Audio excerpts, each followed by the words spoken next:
സർവം മായയല്ലോ. പണം കൊടുത്ത് പലതും നേടും മനുഷ്യ, പണം കൊടുത്താൽ ഉലകിലെന്നും വാഴുമോ?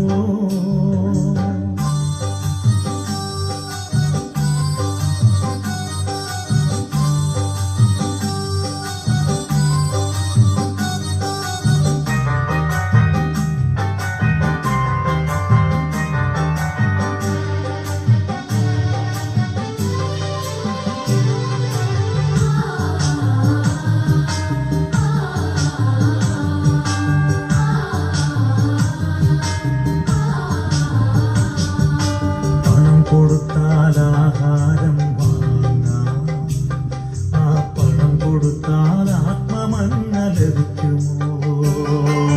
പണം കൊടുത്താൽ മണിമേട വാങ്ങാം, ആ മണിമേട ശാശ്വതമായി വാഴുമോ? ആത്മമന്ന വേണമോ, നിത്യഭവനം വേണമോ? ആത്മമന്ന വേണമോ, നിത്യഭവനം വേണമോ? രക്ഷിതാവിനരികിൽ നീ വാവാ, യേശുവിനരികിൽ നീ വാവാ, രക്ഷിതാവിനരികിൽ നീ വാവാ, യേശുവിനരികിൽ നീ വാവാ. പണം കൊടുത്ത് പലതും നേടും മനുഷ്യ, നീ പണം കൊടുത്താൽ ഉലകിലെന്നും വാഴുമോ?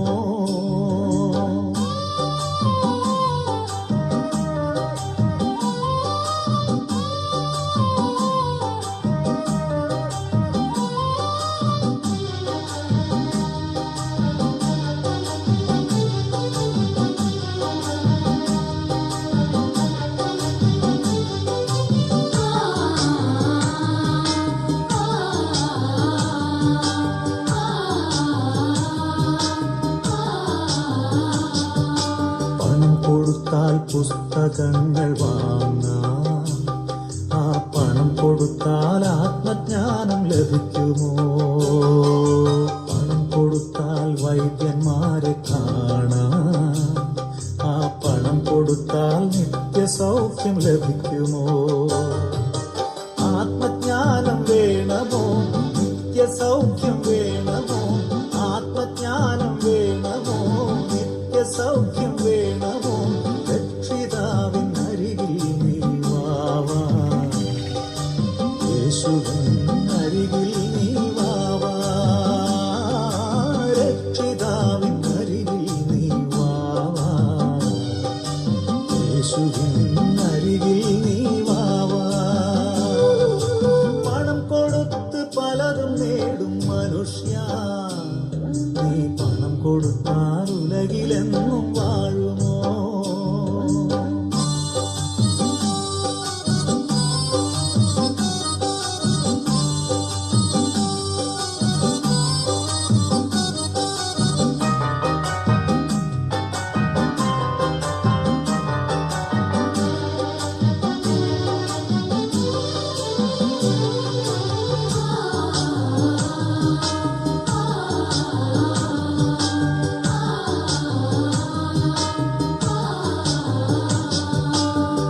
കൊടുത്താൽ കുടിവെള്ളം വാങ്ങാം, ആ പണം കൊടുത്താൽ ആത്മദാഹം തീരുമോ?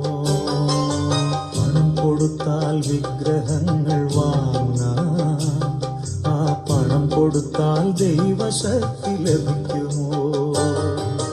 ജീവജലം വേണമോ, ദൈവശക്തി വേണമോ? ജീവജലം വേണമോ, ദൈവശക്തി വേണമോ? രക്ഷിതാവിനരികിൽ നീ വാവാ, യേശുവിനരികിൽ നീ വാവാ, രക്ഷിതാവിനരികിൽ നീ വാവാ, യേശുവിനരികിൽ നീ വാവാ. പണം കൊടുത്ത് പലതും നേടും മനുഷ്യ, നീ പണം കൊടുത്താൽ ഉലകിലെന്നും വാഴുമോ? ജീവിതമാകും പെരുവഴി, ജീവിതമാ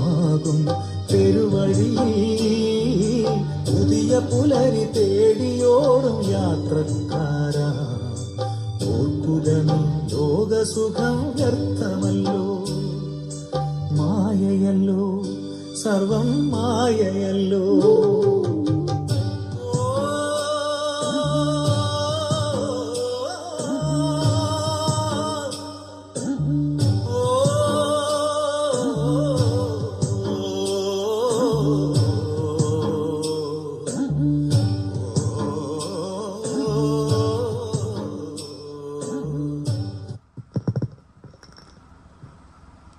വളരെ അനുഗ്രഹിക്കപ്പെട്ട ഈ ഉച്ച സമയത്ത് ഞങ്ങളുടെ ഈ ശബ്ദ സീമയിൽ ശ്രവിക്കുന്ന എല്ലാവർക്കും ഞങ്ങളുടെ ഹൃദയഭാഷയിലുള്ള സ്നേഹത്തെ ഓർപ്പിക്കുന്നു.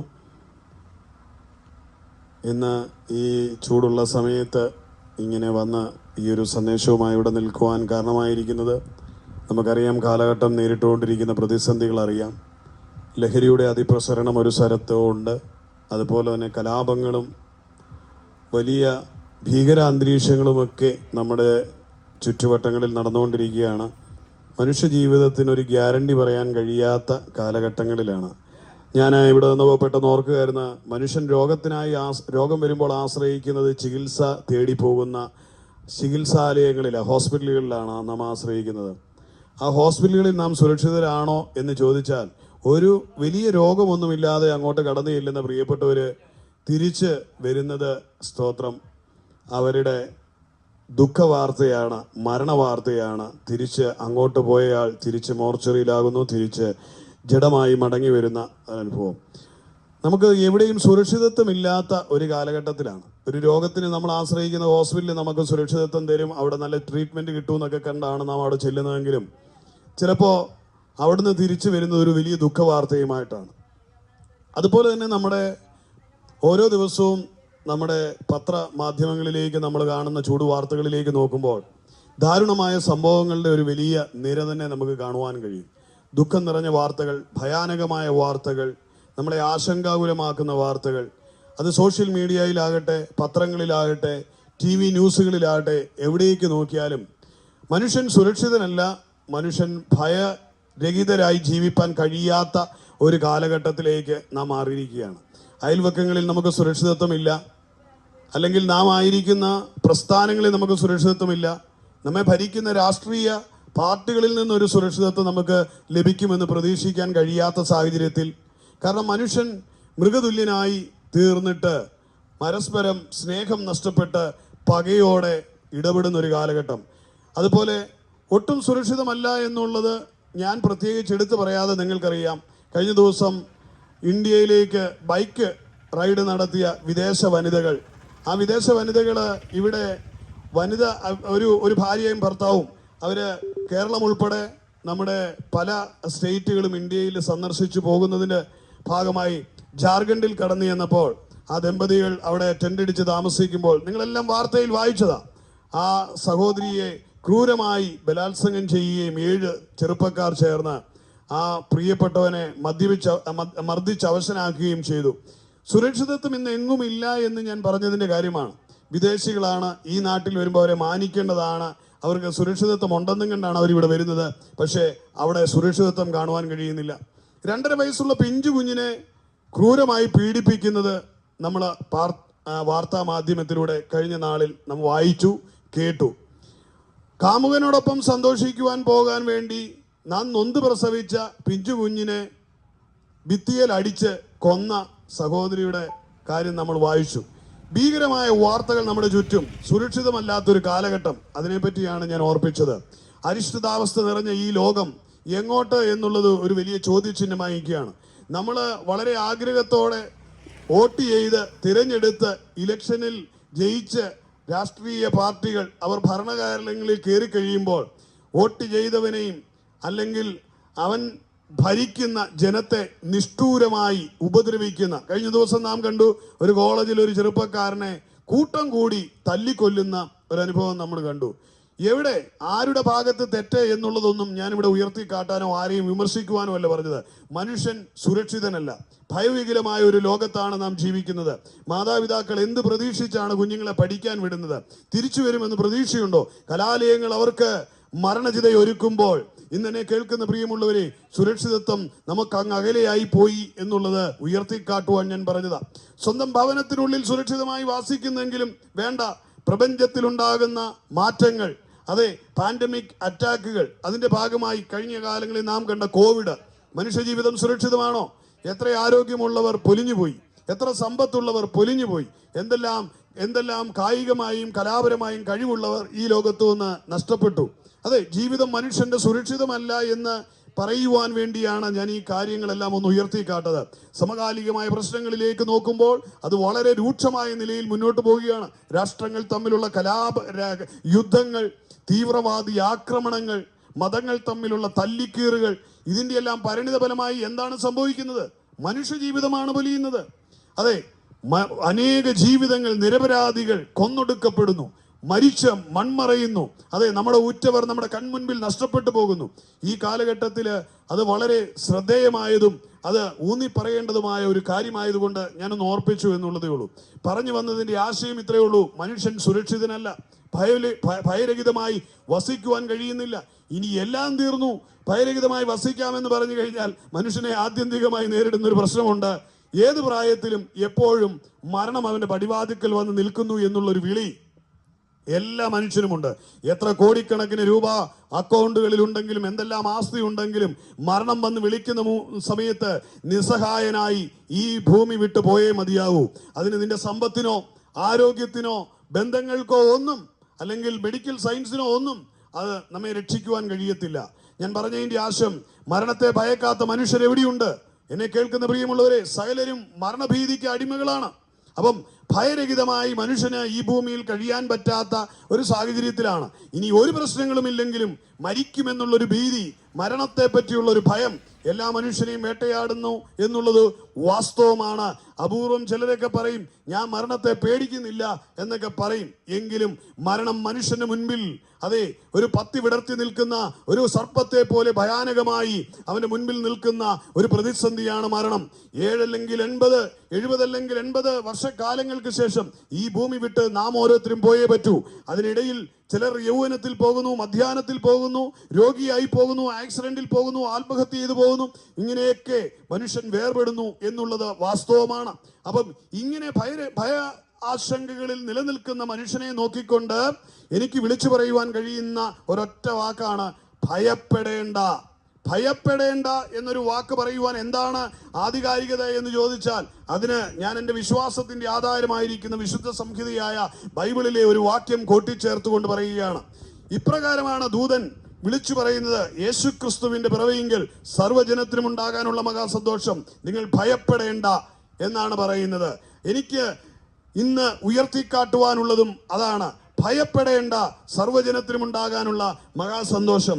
അതെ, കർത്താവായി യേശു ക്രിസ്തു ഈ ഭൂമിയിലേക്ക് പിറക്കപ്പെടുമ്പോൾ ദൂതന്മാർ വിളിച്ചു പറഞ്ഞ ആ സന്ദേശം ഇന്ന് ഭൂമിയുടെ പരപ്പിൽ 33.5 വർഷക്കാലം ജീവിച്ച് 33.5 വർഷം കൊണ്ട് ദൈവരാജ്യത്തെ പ്രസംഗിച്ച് ഈ ഭൂമിയിൽ മനുഷ്യന് ഒരു മരണരഹിതമായ നിത്യതയുള്ള ഒരു വാസമുണ്ട് എന്ന് ഉറപ്പ് നൽകിക്കൊണ്ട് മനുഷ്യന്റെ ജീവിതത്തിന്റെ അന്തസത്തയെ വരച്ചു കാണിച്ചുകൊണ്ട് ദൈവരാജ്യത്തെ പ്രസംഗിക്കുകയും അതിനെ ഉറപ്പിക്കുകയും അത്ഭുതങ്ങളാലും അടയാളങ്ങളാലും വീര്യപ്രവൃത്തികളാലും താൻ പറഞ്ഞ വചനങ്ങളെ ഉറപ്പിച്ച സർവശക്തനായ കർത്താവായ യേശു ക്രിസ്തു ഇന്ന് ഈ ദേശത്ത് ഞങ്ങളെ ശ്രവിക്കുന്ന ദേശവാസികളെ നോക്കിക്കൊണ്ട് പറയുകയാണ്, ഭയപ്പെടേണ്ട. ഭയപ്പെടേണ്ട എന്ന് പറഞ്ഞാൽ ഭയപ്പെടേണ്ട. നീ നേരിടുന്ന ഏത് പ്രതിസന്ധികളിൽ നിന്നും കരകയറ്റുവാൻ ദൈവത്തിന് കഴിയും എന്നവൻ ഉറപ്പു തരികയാണ്. അതിന് നിങ്ങളുടെ കുലം വിഷയമല്ല, നിങ്ങളുടെ സാമ്പത്തിക സ്റ്റാറ്റസ് വിഷയമല്ല, നിങ്ങൾ ഏത് ആശയങ്ങളെ പിൻപറ്റിയ ആള് എന്നുള്ളത് വിഷയമല്ല. യേശുവിനെ നിങ്ങൾ വിളിച്ചാൽ ഉറപ്പവന്റെ വരികയാണ്. ഭയപ്പെടേണ്ട കുഞ്ഞെ, ഞാൻ നിന്നോട് കൂടെയുണ്ട് എന്ന് പറയുകയാണ്. യെശയ്യാവിന്റെ പുസ്തകത്തിൽ ഭയപ്പെടേണ്ട, നീ തീയിലൂടെ കടന്നാലും വെന്തു പോകുകയില്ല, പെരുവെള്ളം നിന്നെ മുക്കിക്കളയുകയില്ല, ഉറപ്പു തരികയാണ്. അതെ, പ്രതിസന്ധികളെ തരണം ചെയ്യുവാനുള്ള കഴിവും കൃപയും പ്രാപ്തിയും അവൻ നിന്റെ മേൽ പകരുമെന്നാണ് യേശുവിനെ വിശ്വസിക്കുന്ന ഒരു ദൈവം ഇതിനെ നോക്കി പറയുന്നത്. അതിനും അപ്പുറത്തേക്ക് പറഞ്ഞു കഴിഞ്ഞാൽ നിത്യ മരണഭീതിയിലായിരുന്ന മാനവകുലത്തെ നോക്കിക്കൊണ്ട് തമ്പുരാൻ വിളിച്ചു പറയുകയാണ്, മരണഭീതിക്കടിമയായിരുന്ന മനുഷ്യന് വിമോചനത്തിനായി ക്രിസ്തു കാൽവരിയിൽ പാപത്തെ ചുമന്നുകൊണ്ട്, നിത്യമരണത്തിന് യോഗ്യരായ മനുഷ്യന്റെ പാപത്തെ ചുമന്നുകൊണ്ട് കാൽവരിയിൽ പരമയാഗമായി തീർന്നുകൊണ്ട് ആ മരണഭീതിയെ എന്നേക്കുമായി തകർത്തുടച്ചു. ഇന്ന് അവൻ വിളിച്ചു പറയുകയാണ്, അവനിൽ വിശ്വസിക്കുന്നവൻ മരിച്ചാലും ജീവിക്കും, ജീവിച്ചിരുന്ന എന്നിൽ വിശ്വസിക്കുന്നവൻ ഒരു നാളും മരിക്കുകയുമില്ല. അതെ, കർത്താവായ യേശു പറഞ്ഞ വാക്ക് വളരെ ശ്രദ്ധേയമായ കാര്യമാണ് പ്രിയമുള്ളവരെ. ഈ ഭൂമിയിൽ 70-80 വർഷം കൊണ്ട് നിന്റെ ജഡശരീരം മരിക്കുമായും, എങ്കിലും നിന്റെ ആത്മാവിനെ സംബന്ധിച്ചിടത്തോളം യേശുവിനെ രക്ഷകനായി സ്വീകരിക്കുന്ന നിനക്ക് ആത്മാവിന് മരണമില്ല എന്നുള്ളത് അസന്നിഗ്ധമായി ഓർപ്പിക്കുന്ന ഒരു അനിഷേധ്യമായ തിരുവചനമാണ്. ആ വചനം ഇന്ന് ഈ ദേശത്തോട് ഞാൻ ആധികാരികതയോടെ ഓർപ്പിക്കുകയാണ്. കർത്താവായ യേശു ക്രിസ്തു ജീവന്റെ സമൃദ്ധിയെ തരുവാൻ വേണ്ടിയാണ് ഈ ഭൂമിയിലേക്ക് വന്നത്. മനുഷ്യൻ നാശയോഗ്യനായിരുന്നു, മരണഭീതിക്ക് അടിമയായിരുന്ന മനുഷ്യന് മരണത്തിൽ നിന്നുള്ള വിമോചനം അല്ലെങ്കിൽ നാശത്തിൽ നിന്നുള്ള വിമോചനമാണ് കർത്താവായ യേശു ക്രിസ്തു പ്രഖ്യാപിച്ചത്. മനുഷ്യനിൽ പാപം കുടികൊണ്ടതാണ് മനുഷ്യനാശത്തിന്, മനുഷ്യവംശത്തിന്റെ നാശത്തിന് കാരണമായി തീർന്നത്. പാപമാണ് മനുഷ്യന്റെ ജീവിതയാത്രയിലെ ഏറ്റവും വലിയ വില്ലൻ എന്ന് പറയുന്നത്. നിന്റെ അയൽവക്കക്കാരനല്ല വില്ലൻ, നിന്റെ ശത്രു എന്ന് നിനക്ക് തോന്നുന്ന, നിന്റെ പ്രതിസന്ധികൾക്ക് മുമ്പിൽ നിൽക്കുന്ന ആൾ രൂപങ്ങളല്ല നിന്റെ വില്ലൻ. നിങ്ങളുടെയും എന്റെയും ജീവിതത്തിലെ ഏറ്റവും വലിയ വില്ലൻ എന്ന് പറയുന്നത് പാപമാണ്. പാപമാണ് നിങ്ങളുടെ ജീവിതത്തെ നാശമാക്കി തീർത്തത്. പാപമാണ് നിങ്ങളുടെ ജീവിതത്തിന്റെ സകല പരാജയങ്ങൾക്കും കാരണം. പാപമാണ് നിങ്ങളെ അസമാധാനത്തിലേക്ക് നയിച്ചത്. പാപമാണ് നിങ്ങളുടെ കുടുംബത്തിന്റെ സ്വസ്ഥതയെ നശിപ്പിച്ചത്. പാപമാണ് നിന്റെ ഭാവിയെ ഉടച്ചു കളഞ്ഞത്. പാപമാണ് നിനക്ക് സമാധാനമില്ലാത്തൊരു ജീവിതത്തിലേക്ക് നിന്നെ തള്ളിവിട്ടത്. അതെ, പാപത്തിന്റെ പരിണിത ഫലമാണ് സകലവിധ തിന്മകളും. പാപത്തിന്റെ പരിണിത ഫലമാണ് നിന്നിൽ വ്യാപരിക്കുന്ന ഭയവും. പാപത്തിന്റെ പരിണിത ഫലമാണ് നിന്റെ പരാജയം എന്ന് പറയുന്നത്. എന്നാൽ ആ പാപത്തെ നീക്കുവാൻ, എന്നേക്കുമായി അതിനെ പരിഹരിക്കുവാൻ വേണ്ടിയാണ് കർത്താവായ യേശു ക്രിസ്തു ഈ താഴ്ന്ന ലോകത്തേക്ക് വന്നത്. പാപിയായ മനുഷ്യന്റെ പാപത്തെ ഏറ്റെടുത്തുകൊണ്ട് കാൽവറിയിൽ പരമയാഗമായി തീർന്ന പുണ്യവാനായ പരിശുദ്ധനായ ആ നല്ല രക്ഷകനായ കർത്താവായ യേശു പറയുകയാണ്, അതെ, നിന്റെ പാപത്തെ ഞാൻ വഹിച്ചു, ഇനിയും നിന്റെ പാപത്തിന് പരിഹാരം ഇതാ ഞാൻ നിനക്ക് മുമ്പിൽ തുറന്നിട്ടിരിക്കുന്നു. യേശു പറയുകയാണ്, നിന്റെ പാപം എത്ര കടും ചുമപ്പായിരുന്നാലും അതിനെ ഹിമത്തെ പോലെ ഞാൻ വെളുപ്പിക്കാം. അതെ, പാപത്തിന് പരിഹാരം വരുത്തുവാൻ കഴിയുന്ന ഒരേ ഒരുവനേ ഉള്ളൂ, അത് കർത്താവായ യേശു ക്രിസ്തുവാ. പാപത്തിന്റെ പരിഹാരം ഇരിക്കുന്നത് യേശു ക്രിസ്തുവിന്റെ പുണ്യാഹ രക്തത്തിലാണ്. അല്ലാതെ പാപത്തിന് വേണ്ടി, പരിഹാര ക്രിയയ്ക്ക് വേണ്ടി നമ്മുടെ കുന്നുമലകളുടെ താണ്ടലുകൾക്ക് കഴിയത്തില്ല, ദേഹദണ്ഡനങ്ങൾക്ക് കഴിയത്തില്ല, സമ്പത്തെറിഞ്ഞുള്ള പ്രായശ്ചിത്ത കർമ്മങ്ങൾക്ക് കഴിയത്തില്ല, നേർച്ചകൾക്ക് കഴിയത്തില്ല, നിന്റെ അതിദുഃഖത്തോടെയുള്ള നോയമ്പുകൾക്ക് കഴിയത്തില്ല. അതെ, മനുഷ്യന്റെ ഒരു പ്രവർത്തികൾക്കും പാപത്തിന് പരിഹാരം വരുത്തുവാൻ കഴിയത്തില്ല എന്ന് ഞാൻ ആധികാരികതയോടെ ഓർപ്പിക്കും. പ്രിയമുള്ളവരെ, വിശുദ്ധ ബൈബിൾ അധികാരത്തോടെ ഓർപ്പിക്കുന്ന ഒരു ഭാഗമുണ്ട്. നിന്റെ പാപം എത്ര കടുംചുമപ്പായിരുന്നാലും അതിനെ ഹിമത്തെ പോലെ ഞാൻ വെളുപ്പിക്കാം. അതെ, പാപത്തെ നീക്കുവാൻ കഴിയുന്ന പുണ്യാഹ രക്തം കർത്താവായ യേശു ക്രിസ്തു കാൽവരിയിൽ ചൊരിഞ്ഞ പരിശുദ്ധ രക്തം. അതെ, ഇന്ന് യേശു ക്രിസ്തുവിൽ വിശ്വസിക്കുന്നവന് പാപമോചനമുണ്ട്, അവന് നിത്യജീവനുണ്ട്. അതെ, യേശുവിൽ ആശ്രയിക്കുവാൻ ലോകം മുഴുവൻ 7 വൻകരകളിലും ഇതുപോലെ സുവിശേഷകർ നിന്ന് വിളിച്ചു പറയുന്നത്, അതെ, സ്ട്രാക്റ്റുകളിലൂടെ പറയുന്നത്, മീഡിയങ്ങളിലൂടെ പറയുന്നതിന്റെ ആശയം ഇതാണ്: പാപമാണ് മനുഷ്യ ജീവിതത്തിൽ മരണത്തെ വിതച്ചത്, പാപമാണ് മനുഷ്യ ജീവിതത്തിൽ കുറ്റബോധത്തെ കൊണ്ടുവന്നത്, പാപമാണ് മനുഷ്യ ജീവിതത്തിൽ തകർച്ചകൾക്ക് കാരണമായി തീർന്നത്, പാപത്തിന്റെ പരിണിത ഫലമാണ് മനുഷ്യൻ ഇന്ന് നേരിടുന്ന സകല പ്രതിസന്ധികളും. ആ പാപത്തിന്റെ പരിണിത ഫലമായി മനുഷ്യൻ നിത്യഭയത്തിന് അടിമയായി പോയി. എന്നാൽ ഇന്ന് ആ പാപത്തിന്റെ പരിഹാരം വരുത്തുവാൻ കർത്താവായ യേശു ക്രിസ്തു കാൽവരിയിൽ നമുക്ക് വേണ്ടി ചൊരിഞ്ഞ അവന്റെ പുണ്യാഹ രക്തം കൊണ്ട് സാധ്യമാകുമെന്ന് എന്നെ കേൾക്കുന്ന പ്രബുദ്ധരായ ദേശവാസികളെ ഓർപ്പിക്കുകയത്രേ ഈ സന്ദേശത്തിന്റെ ഉദ്ദേശം എന്ന് പറയുന്നത്. കർത്താവായ യേശു ക്രിസ്തുവിലൂടെയുള്ള പാപമോചനം അത് നിങ്ങൾക്ക് ലഭിക്കുമ്പോൾ നിങ്ങളുടെ ജീവിതത്തിൽ ഉണ്ടാകുന്നത് ആ പാപത്തിന്റെ പരിണിത ഫലമായി നിങ്ങൾ നേരിട്ടിരുന്ന സകലവിധ തിന്മയിൽ നിന്നുള്ള വിമോചനം ഉണ്ടാവും. അതുകൊണ്ടാണ് യേശുവിനെ രക്ഷകനായി സ്വീകരിക്കുന്ന ഒരു വ്യക്തി മദ്യത്തിൽ നിന്ന് വിമോചനം പ്രാപിക്കുന്നു. യേശുവിനെ രക്ഷകനായി സ്വീകരിച്ച വ്യക്തി അധർമ്മ വഴികളെ വിട്ടുള്ള ഒരു ജീവിതത്തിലേക്ക് വരുന്നു. പാപം കടന്നതിന്റെ ഫലമായി അവനിൽ ഉണ്ടായിരുന്ന സകല തിന്മയുടെ പ്രവർത്തികളും, ഇരുട്ടിന്റെ പ്രവർത്തികളും, ദോഷപ്രവർത്തികളും സമൂഹത്തിന് അവൻ ഒരു ശാപമായിരുന്നെടുത്തു എന്ന്. അതെ, പാപം വിട്ടൊഴിഞ്ഞ് യേശുവിനെ സ്വീകരിച്ചപ്പോൾ പാപം വിട്ടൊഴിഞ്ഞു. അവൻ ദേശത്ത് ഒരു സൗമ്യനായ സ്നേഹസമ്പന്നനായ ഒരു വ്യക്തിയായി തീരുന്നു. അവന്റെ സ്വഭാവം അടിമുടി മാറുന്നു. അത് മതം മാറ്റമെന്നല്ല, അത് മാനസാന്തരം എന്നാണ് ഇനി പറയുന്നത്. ഒരാൾ യേശുവിനെ സ്വീകരിക്കുമ്പോൾ അദ്ദേഹത്തിന് സംഭവിക്കുന്ന മാറ്റത്തെയാണ് മാനസാന്തരം എന്ന് പറയുന്നത്. അത് ബെന്തിക്കോസിൽ ചേരുന്നതോ ക്രിസ്ത്യാനിയാകുന്നതോ അല്ല. ക്രിസ്ത്യാനികൾ എത്രയോ പേർ പാപികളായി ജീവിക്കുന്നു, ബെന്തിക്കോസുകാർ എത്രയോ പേർ പാപികളായി ജീവിക്കുന്നു. എന്നാൽ ക്രിസ്തുവിനെ സ്വീകരിച്ചവർ ലോകത്തോടുള്ള സ്നേഹത്തെ വിട്ട്, ഇഹലോകത്തിന്റെ തിന്മകളോടുള്ള സ്നേഹം വിട്ട് സഹജീവിയെ സ്നേഹിക്കുകയും സമൂഹത്തിന് അനുഗ്രഹമാകുകയും സമൂഹത്തിന് അവൻ ഉപ്പായി തീരുകയും സമാധാനം ഉണ്ടാക്കുകയും, അതെ, സമാധാനത്തിന്റെ പുത്രന്മാരായി അവർ സമാധാനത്തിന്റെ ദൂതുവാഹകരായി അവർ തീരുകയും ചെയ്യുന്നു എന്നുള്ളത് വളരെ ശ്രദ്ധേയമായ കാര്യമാണ്. അത് ഊന്നി പറയേണ്ടതായിട്ട് ഉണ്ട്. പ്രിയമുള്ളവർ, പ്രിയമുള്ളവരെ. ഇന്നൊരു ദേശത്ത് ഒരു യഥാർത്ഥത്തിൽ യേശുവിനെ സ്നേഹിക്കുന്ന ഒരു വ്യക്തി ഉണ്ടെങ്കിൽ ആ ദേശം സമാധാനപൂരിതമായി തീരും, ആ ദേശം ഒരു അനുഗ്രഹമായി തീരും. അതെ, ദേശങ്ങൾ യേശുവിനെ സ്വീകരിക്കുമ്പോൾ ദേശം കലാപരഹിതമായി തീരും, ദേശം മോഷണരഹിതമായി തീരും, ദേശം വെറിക്കൂത്തുകൾ രഹിതമായി തീരും, ദേശം മദ്യരഹിതമായി തീരും. അതെ, യേശുവിനെ സ്വീകരിക്കുമ്പോൾ വ്യക്തികൾ രൂപാന്തരപ്പെടുന്നു, ദേശം സമാധാനവും അനുഗ്രഹ സമ്പൂർണവുമായി തീരുവാനിടയായി തീരും. അതുകൊണ്ട് ഇന്ന് പകൽ എന്റെ വാക്കുകൾക്ക് ഞാൻ വേഗത്തിൽ വിരാമം കുറിക്കുമ്പോൾ എനിക്ക് പറയുവാനുള്ളൊരു കാര്യമാണ്, പാപമെന്ന ആ വലിയ വിപത്തിൽ നിന്ന് മനുഷ്യന്റെ വിമോചനത്തിന് വേണ്ടി ദൈവം ഒരുക്കിയ പദ്ധതിയായ ക്രിസ്തുവിലേക്ക് നിങ്ങളുടെ ഹൃദയങ്ങളെ തിരിക്കുവാൻ, ക്രിസ്തുവിലൂടെയുള്ള പാപമോക്ഷത്തെ പ്രാപിച്ച് ഭയരഹിതമായ നിത്യതയെ പറ്റിയുള്ള പ്രത്യാശയിൽ ഉറച്ചൊരു ജീവിതത്തിലേക്ക് ഞാൻ നിങ്ങളെ ആഹ്വാനം ചെയ്യുകയാണ്. എന്നെ കേൾക്കുന്ന പ്രിയ സഹോദരങ്ങളെ, മനുഷ്യ ജീവിതത്തിന് സ്വതന്ത്രം ഈ ഭൂമി കൊണ്ട് പൊലിഞ്ഞ് അസ്തമിച്ചു പോകുന്നതിനപ്പുറമായി നിത്യമായ വാസത്തിന് വേണ്ടിയുള്ള ഒരു സന്ദേശമാണ് ഇന്ന് ഈ കേൾക്കപ്പെടുന്നത്. ഇന്ന് തിന്ന് കുടിച്ച് ഇന്ന് ഉള്ളത് കൊണ്ട് ദുഃഖ ദുരിതങ്ങളിലൊക്കെ സഹിച്ചും സഹിഷ്ണുതയോടെയും ജീവിച്ച് ഈ ഭൂമി കൊണ്ട് പട്ടടങ്ങി എന്റെ വിധിയാണ്, എന്റെ ശാപമാണ് എന്ന് പറഞ്ഞു പോകുവാനുള്ളതല്ല നിന്റെ ജീവിതം. നിന്റെ ശാപത്തെ മാറ്റുവാൻ, നിന്റെ വിധിയെ മാറ്റുവാൻ, നിന്റെ തകർച്ചയെ മാറ്റുവാൻ, നിന്റെ അവസ്ഥകൾക്ക് ഭേദം വരുത്തുവാൻ, നിന്നിലെ കുടിയിരിക്കുന്ന പാപത്തിൽ നിന്ന് പുറത്തുപോയി നിനക്കൊരു വിമോചനം പ്രാപിക്കുവാൻ, പാപത്തിന്റെ തടവറയിൽ നിന്നുള്ള വിമോചനമായി ഞാൻ ഉയർത്തി കാട്ടുന്ന യേശു ക്രിസ്തുവിലേക്കുള്ള നിന്റെ ആശ്രയം തീരുമെന്ന് ഞാൻ പൂർണ്ണമായും ഉറച്ചു പറയുന്നു പ്രിയമുള്ളവരെ. അതെ, പാപമോചനം ലഭിച്ചാൽ നിന്റെ ജീവിതത്തിന്റെ സ്വാതന്ത്ര്യം ഉണ്ടാവും. ഇന്ന് ചെങ്ങലകളെ ബന്ധിക്കപ്പെട്ടവനായി നീ ജീവിക്കുകയായിരിക്കാം. അധ്വാനിച്ചിട്ട് നിന്റെ കയ്യിൽ വരുമാനം നിൽക്കുന്നില്ല, നീ എവിടെ പോയാലും എപ്പോഴും അസമാധാനം മാത്രം, കുടുംബത്തിൽ രോഗം വിട്ടുമാറുന്നില്ല, ഉയർച്ചയില്ല, ഭവനം പണിയുവാൻ പറ്റുന്നില്ല, നിന്റെ പ്രതീക്ഷകൾ അസ്തമിക്കുന്നു, തലമുറ ഉയരുന്നില്ല, കുടുംബജീവിതത്തിൽ സമാധാനം കിട്ടുന്നില്ല. എവിടെ തിരിഞ്ഞാലും പോകുന്ന വഴികളിലൊക്കെ പരാജയം. പാപത്തിന്റെ പരിണിത ഫലമായി നിന്നെ വേട്ടയാടുന്ന ശാപത്തിന്റെ അവസ്ഥയിൽ കുടുങ്ങിക്കിടക്കുന്ന ജീവിതങ്ങളോട് എനിക്ക് ധൈര്യത്തോടെ പറയുവാൻ കഴിയും, യേശു നിന്റെ സ്ഥിതിയെ മാറ്റും, യേശു നിന്റെ കുടുംബ മാനിക്കും. യേശു പാപമോചനം തരുന്നതിലൂടെ, യേശു ക്രിസ്തുവിലൂടെ അനുഗ്രഹ സമ്പൂർണമായ ഒരു ജീവിതത്തിന്റെ ഉടമയായി മാറുവാൻ നിങ്ങൾക്ക് കഴിയുമെന്ന് ഉറക്കെ ഞാൻ പ്രഖ്യാപിക്കട്ടെ പ്രിയമുള്ളവരെ. അതെ, യേശു ക്രിസ്തുവിലൂടെ ലഭിക്കുന്ന പാപമോചനത്തിന് എന്താണ് ചെയ്യേണ്ടത് എന്ന് ചോദിച്ചാൽ ഇത്ര മാത്രമേ ഉള്ളൂ. കർത്താവായ യേശു ക്രിസ്തു എന്റെ പാപത്തിന്റെ പരിഹാരത്തിന് വേണ്ടിയാണ് കാൽവരിയിൽ യാഗമായി തീർന്നത്, മരിച്ച് അടക്കപ്പെട്ട് ഉയർത്തെഴുന്നേറ്റത് എന്ന് നിങ്ങൾ ഹൃദയം കൊണ്ട് വിശ്വസിക്കണം. അത് വിശ്വസിച്ച് നിങ്ങൾ അത് നാവുകൊണ്ടെന്ന് ഏറ്റുപറയുന്ന അനുഭവത്തെയാണ് രക്ഷിക്കപ്പെടുക എന്ന് പറയുന്നത്.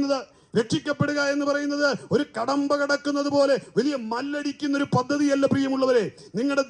ഞാൻ പറഞ്ഞല്ലോ, നിങ്ങളുടെ ₹1 ചില്ലിക്കാശ് മുടക്കണ്ട, നിങ്ങളുടെ ദേഹത്തിന്റെ ദണ്ഡനങ്ങൾ വേണ്ട, പ്രായശ്ചിത്ത കർമ്മങ്ങളില്ലാതെ യേശുവിനെ ഹൃദയത്തിലോട്ട് ഏറ്റെടുക്കുവാൻ കഴിയും. ആയിരിക്കുന്നിടത്ത് ഇരുന്നു കൊണ്ട് പറയണം, കർത്താവേ, നീ എന്റെ പാപത്തിന് വേണ്ടി മരിച്ചു എന്ന് ഞാൻ ഹൃദയം കൊണ്ട് വിശ്വസിക്കുന്നു, അവിടുന്ന് എന്റെ ഹൃദയത്തിലേക്ക് വരണമേ എന്ന് ഏതൊരു വ്യക്തി ഹൃദയത്തിൽ വിശ്വസിച്ച് യേശുവിനെ നാവുകൊണ്ട് ഏറ്റുപറഞ്ഞാൽ രക്ഷിക്കപ്പെടുവാനിടയായി തീരും. അങ്ങനെ രക്ഷിക്കപ്പെടുന്ന ഒരു വ്യക്തിയെ പറ്റി ബൈബിൾ പറയുന്നത് അവൻ പുതിയ സൃഷ്ടിയായി മാറുകയാണ്.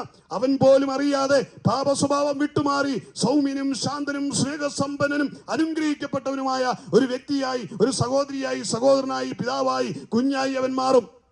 അവനെ റീ എഡിഷൻ സെന്ററിൽ പരിഹരിക്കാൻ കഴിഞ്ഞാൽ, മരുന്നുകൾക്ക് പരിഹരിക്കാൻ കഴിയാഞ്ഞതും ഉപദേശങ്ങൾക്ക് പരിഹരിക്കാൻ കഴിഞ്ഞാൽ ഒരൊറ്റ വാക്കിൽ ആയിത്തീരുമെന്ന് ഞാൻ ഉറപ്പു തരാം. യേശുവിനെ ഹൃദയത്തിൽ ഏറ്റെടുക്കുന്നതോടെ വ്യക്തി ഒരു പുതിയ സൃഷ്ടിയായി മാറും. അങ്ങനെ ഒരുവൻ രക്ഷിക്കപ്പെട്ടാൽ, ഒരുവൻ ക്രിസ്തുവിലായാൽ, തിരുവചനം പറയുന്നു, അവന്റെ കുടുംബവും രക്ഷ പ്രാപിക്കുമെന്നാണ് പറയുന്നത്. ഇന്ന് പകൽ എന്നെ കേൾക്കുന്ന പ്രിയമുള്ളവരെ, കുടുംബത്തിന്റെ സ്ഥിതിയെ മാറ്റുവാൻ ആഗ്രഹിക്കുന്ന ആരെങ്കിലും എന്നെ കേൾക്കുന്നെങ്കിൽ, കുടുംബത്തിന്റെ സ്ഥിതിയെ മാറ്റുവാൻ യേശുവിനെ നിങ്ങളുടെ ഹൃദയത്തിൽ ഏറ്റെടുക്കുക. നിങ്ങളുടെ കുടുംബത്തിന്റെ സ്ഥിതി മാറും.